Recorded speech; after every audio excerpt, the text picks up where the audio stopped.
Hello dear student, welcome back পাঠশালা YouTube channel. Daily current অ্যাফেয়ার্সের 7 নম্বর ক্লাসে সকলকে স্বাগত। আজকের ক্লাসে আমরা 3 ডিসেম্বর 2024 সাল পর্যন্ত ঘটে যাওয়া গুরুত্বপূর্ণ কারেন্ট অ্যাফেয়ার্সগুলি নিয়ে আলোচনা করব। তোমরা আমাদের এই চ্যানেলটি বা এই ক্লাসটি কেন ফলো করবে? কারণ এই ক্লাসে আমরা প্রতিদিন 10 থেকে 12 মিনিটের মধ্যে গুরুত্বপূর্ণ কারেন্ট অ্যাফেয়ার্সগুলি প্রোভাইড করে থাকি। এছাড়াও আগত পরীক্ষাগুলিতে যদি কারেন্ট অ্যাফেয়ার্স নিয়ে কোনো ভয় থাকে, তাহলে আমাদের এই ক্লাসটি করতে থাকো। আমাদের এই ক্লাসটি থেকে তোমরা কারেন্ট অ্যাফেয়ার্স কমন পেয়ে যাবে।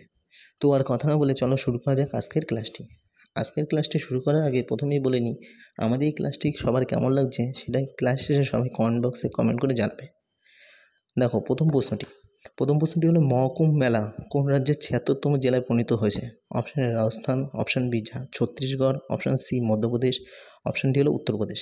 সঠিক উত্তরটি হবে অপশন ডি উত্তরপ্রদেশ। সম্প্রতি উত্তরপ্রদেশের মহকুম্ভ মেলা 76তম রাজ্যে পরিণত হয়েছে। এতদিন উত্তরপ্রদেশে 75টি জেলা ছিল, ঠিক আছে। এখন বর্তমানে উত্তরপ্রদেশের জেলার সংখ্যা হয়ে দাঁড়ালো 76টি। উত্তরপ্রদেশের মহকুম্ভ 2025 সাল পরিচালনার জন্য প্রয়াগরাজকে মহকুম্ভ মেলা জেলা হিসেবে ঘোষণা করা হয়েছে। এই জেলায় সঙ্গমের আশেপাশে 4টি তহসিলের মধ্যে 67টি রাজস্ব গ্রাম রয়েছে। মহকুম্ভের বাজেট থেকে জেলার সীমান্ত এলাকাগুলি গ্রামের সব উন্নয়ন করা হয়ে থাকবে। এবার অ্যাবাউট অফ দ্য টপিকে আমরা দেখে নেব উত্তরপ্রদেশের রাজ্য সম্পর্কিত কিছু কারেন্ট অ্যাফেয়ার্স। মোটো জিপি ইন্ডিয়ার 2025 সংস্করণ উত্তরপ্রদেশের নয়ডায় অনুষ্ঠিত হয়েছে। উত্তরপ্রদেশ 2023-24 সালে ট্রান্সমিশন লাইন সম্প্রসারণে প্রথম স্থান অর্জন করেছে উত্তরপ্রদেশ। উত্তরপ্রদেশে আন্তর্জাতিক বাণিজ্য প্রদর্শনী 2024 গ্রেটার নয়ডায় আয়োজন করা হয়েছে। সোনভদ্র পুলিশ লাইন আন্তর্জাতিক ISO সার্টিফিকেশন পেয়েছে। মহারাজগঞ্জে এশিয়াটিক কিং শকুনের জন্য বিশ্বের প্রথম সংরক্ষণ চালু হয়েছে উত্তরপ্রদেশের মহারাজগঞ্জে। গ্রেটার নয়ডায় সেমিকন ইন্ডিয়া 2024 আয়োজন করা হয়েছে। এবার আমরা দেখে নেব আজকের 2 নম্বর প্রশ্ন। 2 নম্বর প্রশ্নটি হলো, ফিল্মফেয়ার OTT অ্যাওয়ার্ডস 2024 কে সেরা সিরিজের পুরস্কার পেয়েছেন? Option A the railway man, option B Kota factory, option C Mumbai diary, option D হলো কালাপানি। সঠিক উত্তরটি হয়ে যাবে option A the railway man Filmfare OTT awards 2024 সেরা সিরিজের পুরস্কারটি জিতেছে। এবার দেখো, ফিল্মফেয়ার OTT অ্যাওয়ার্ডস 5তম সংস্করণ মুম্বাই অনুষ্ঠিত হয়েছে। হেরামুন্ডি ডায়মন্ড বাজার 16টি বিভাগে সর্বোচ্চ সংখ্যক মনোনয়ন পেয়েছে। যদি পরীক্ষা আসে যে ফিল্মফেয়ার OTT অ্যাওয়ার্ডসে সর্বোচ্চ সংখ্যক মনোনয়ন কোন মুভিটি পেয়েছে, হেরামুন্ডি দ্য ডায়মন্ড বাজার। এবার অ্যাবাউট অফ দ্য টপিকে দেখে নেব ফিল্মফেয়ার OTT অ্যাওয়ার্ড সম্পর্কিত বিভিন্ন সিরিজে যে বিভিন্ন অ্যাওয়ার্ডগুলি জিতেছে সেগুলি সম্বন্ধে। প্রথমে দেখব সেরা সিরিজে জিতেছে রেলওয়ে ম্যান। সেরা পরিচালক সিরিজ হয়েছেন সমীর সাক্সেনা এবং অমিত গোলানি পরিচালিত কালাপানি। এরপরে দেখব সেরা অভিনেতা।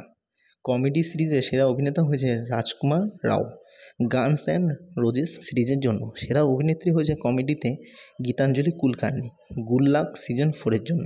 সেরা অভিনেতা হয়েছে ড্রামাতে অর্থাৎ নাটকে গগনদেব রিয়ার এসকাম 2003 দ্য তেলগি স্টোরির জন্য। শ্রেষ্ঠ অভিনেত্রী হয়েছে নাটকে মনীষা কৈরালা হীরামন্ডি দ্য ডায়মন্ড বাজারের জন্য হয়েছে মনীষা কৈরালা সেরা অভিনেত্রী। এবার আমরা চলে আজকে 3 নম্বর প্রশ্নে। 3 নম্বর প্রশ্নটি হলো, মাধব জাতীয় উদ্যান কোন রাজ্যের 8ম বাঘ সংরক্ষণাগারে পরিণত হবে? Option A Madhya Pradesh, option B Chhattisgarh, option C Rajasthan, option D হলো কর্ণাটক। সঠিক উত্তরটি হয়ে যাবে এই ক্ষেত্রে অপশন এ মধ্যপ্রদেশ। মধ্যপ্রদেশের মাধব জাতীয় উদ্যান হবে ওই মধ্যপ্রদেশ রাজ্যের 8ম বাঘ সংরক্ষণাগার, ঠিক আছে। এবার দেখো, মধ্যপ্রদেশের শিবপুরি জেলা মাধব জাতীয় উদ্যান 8তম টাইগার রিজার্ভে পরিণত করা হবে। ন্যাশনাল টাইগার কনজারভেশন অথরিটি অর্থাৎ NTCA এই পার্কটিকে টাইগার রিজার্ভ হিসাবে ঘোষণা করার প্রস্তাব অনুমোদন করেছে। শিবপুরি শহরের কাছে অবস্থিত এই পার্কটি 1958 সালে জাতীয় উদ্যানের মর্যাদা পেয়েছিল। অর্থাৎ এই মাধব জাতীয় উদ্যান পার্কটি কবে জাতীয় উদ্যান হয়েছিল? 1958 সালে। মধ্যপ্রদেশের যে আরও বাকি যে 7টি টাইগার রিজার্ভ রয়েছে সেগুলি কী কী? কানহা, বান্ধবগড়, পেঞ্চ, পান্না, সাতপুরা, সঞ্জয় দুবরি এবং নৌরাদেহি হলো মধ্যপ্রদেশের বাঘ সংরক্ষণগারগুলো। এবার আমরা দেখে নেব আরও কিছু তথ্য এই সম্পর্কিত। 2022 সালে আদমশুমারি অনুযায়ী মধ্যপ্রদেশের বাঘের সংখ্যা হলো 785টি। সম্প্রতি কেন্দ্রীয় সরকার ছত্তিশগড়ের গুরু ঘাসিদাস তামর পিংলাকে দেশের 56তম বাঘ সংরক্ষণ হিসেবে ঘোষণা করেছে। অর্থাৎ আমাদের ভারতবর্ষে বর্তমান বাঘ সংরক্ষণ কয়টি? 56টি এবং সর্বশেষ কি? ছত্তিশগড়ের গুরু ঘাসিদাস তামর পিংলা। এবার আমরা দেখে নেব আজকে 4 নম্বর প্রশ্ন। 4 নম্বর প্রশ্নটি হলো ভারত ও কম্বোডিয়ার মধ্যে প্রথম সিনবেক্স মহড়া কোথায় আয়োজিত হয়েছে? যেহেতু প্রথম এই মহড়াটি শুরু হয়েছে তার জন্য এটি একটি গুরুত্বপূর্ণ প্রশ্ন। Option A Nagpur, option B Chandigarh, option C Pune, option D হলো অমৃতসর। সঠিক উত্তরটি হলো অপশান সি পুনে। ঠিক আছে, ভারত ও কম্বোডিয়ার মধ্যে সিনবেক্স মহড়া প্রথম শুরু হয়েছে পুনেতে।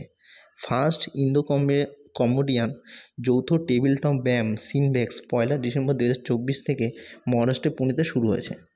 সিনবেক্স ব্যায়াম 1 ডিসেম্বর থেকে 18 ডিসেম্বর পর্যন্ত 2024 পর্যন্ত অনুষ্ঠিত হবে।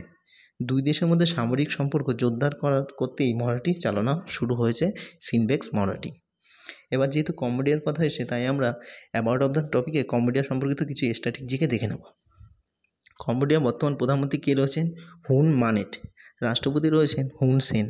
রাজধানী হলো কম্বোডিয়ার নমপেন এবং কম্বোডিয়ার মুদ্রা হলো কম্বোডিয়ান রিয়াল।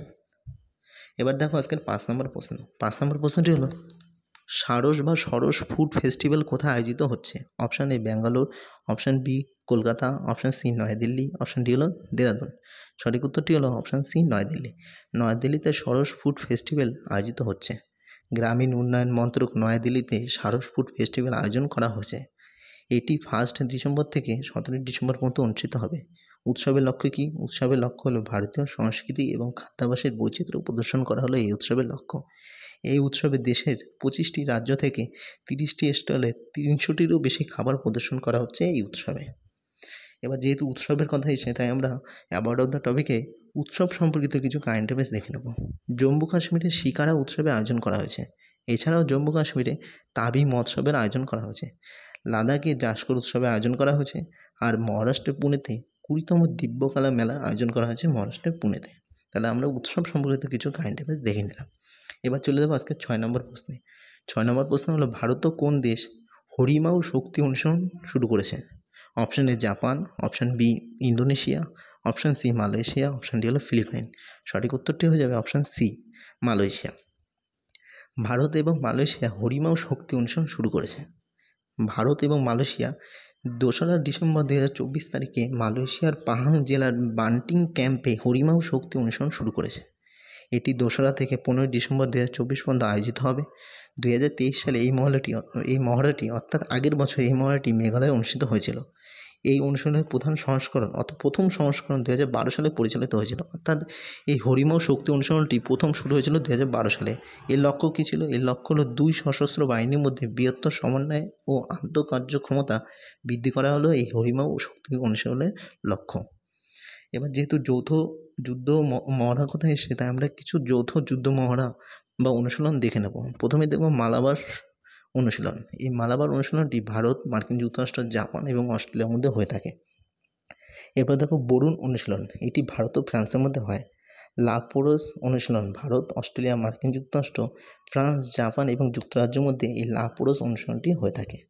এবার চলে যাবো আজকে 7 নম্বর প্রশ্নে। 7 নম্বর প্রশ্নটি হলো কোন দেশ ইউএনসিসিডি এর COP16 অধিবেশন আয়োজন করেছে? Option A Qatar, option B Oman, option C Saudi Arab, option D হলো ভারত। সঠিক উত্তরটি হবে option C Saudi Arab. United Nation Convention to Combat Desertification অর্থাৎ ইউএনসিসিডি এর 16তম অধিবেশন 2রা ডিসেম্বর 2024 সৌদি আরবের রিয়াদে শুরু হয়েছে। প্রতি 2 বছর অন্তর অন্তর এই COP16 অর্থাৎ ইউএনসিসিডি এর COP16 অধিবেশনটি অনুষ্ঠিত হয়ে থাকে। ইউএনসিসিডি এর COP16 এই বছরের থিম কী ছিল? আমাদের ভূমি আমাদের ভবিষ্যৎ। ভারতের প্রতিনিধিত্ব করেছেন কে? ভারতের প্রতিনিধিত্ব করেছেন কেন্দ্রীয় পরিবেশ বন ও জলবায়ু পরিবর্তন মন্ত্রী ভূপেন্দ্র যাদব এবং হরিয়ানা বর্তমান মুখ্যমন্ত্রী নায়াব সিং সাই এই COP16 প্রতিনিধিত্ব করেছেন। এই সম্পর্কিত আরও কিছু তথ্য দেখে নাও। জাতিসংঘ কনভেনশন টু কমব্যাট মরুকরণ অর্থাৎ ইউএনসিসিডি 1994 সালে প্রতিষ্ঠিত হয়েছিল। এই ইউএনসিসিডি এর সবিচালয় কোথায় রয়েছে? জার্মানির বনে রয়েছে এই সবিচালয়। এবার দেখে নেব আজকে কারেন্ট অ্যাফেয়ার্সের শেষ প্রশ্নটি। বিচারপতি মুদ্দু নিরুপা বিন্দুসিনী ফার্নান্দো কোন দেশের দ্বিতীয় নারী প্রধান বিচারপতি হয়েছেন? Option A Sri Lanka, option B Bangladesh, option C Maldives, option D হলো ফিলিপাইন। সঠিক উত্তরটি হয়ে যাবে অপশান এ শ্রীলঙ্কা। বিচারপতি মুদ্দু নিরুপা বিন্দুসিনী ফার্নান্দোকে শপথবাক্য পাঠ করান শ্রীলঙ্কার রাষ্ট্রপতি অনুরা কুমার দিসানাইক। তিনি শ্রীলঙ্কার 48তম প্রধান বিচারপতি হয়েছেন। এবার যেহেতু শ্রীলঙ্কার কথা এসে তাই আমরা অ্যাবাউট অফ দ্য টপিকে শ্রীলঙ্কার কিছু কারেন্ট অ্যাফেয়ার্স দেখে নিই। ভারত ও শ্রীলঙ্কার পর্যটনের সবচেয়ে বড় উৎস হয়ে উঠেছে। শ্রীলঙ্কা ভারতকে বিনামূল্যে ট্যুরিস্ট ভিসা দিয়েছে, এর জন্যই তো ভারত শ্রীলঙ্কার বৃহত্তম পর্যটন দেশ হয়ে উঠেছে। শ্রীলঙ্কার সর্বাধিক কাঠারাগামা এসলা উৎসব শ্রীলঙ্কাতে সম্প্রতি বার্ষিক কাঠারাগামা এসলা উৎসব উদযাপন করেছে। শ্রীলঙ্কার ক্যান্ডিতে আইআইটি মাদ্রাজে নতুন ক্যাম্পাস খোলা হবে। মিত্রশক্তি অনুশীলন 2024 ভারত ও শ্রীলঙ্কার মধ্যে পরিচালিত হয়েছে। তাহলে আমরা এখানে অ্যাবাউট অফ দ্য টপিক শ্রীলঙ্কার কিছু কারেন্ট অ্যাফেয়ার্স দেখে নিলাম।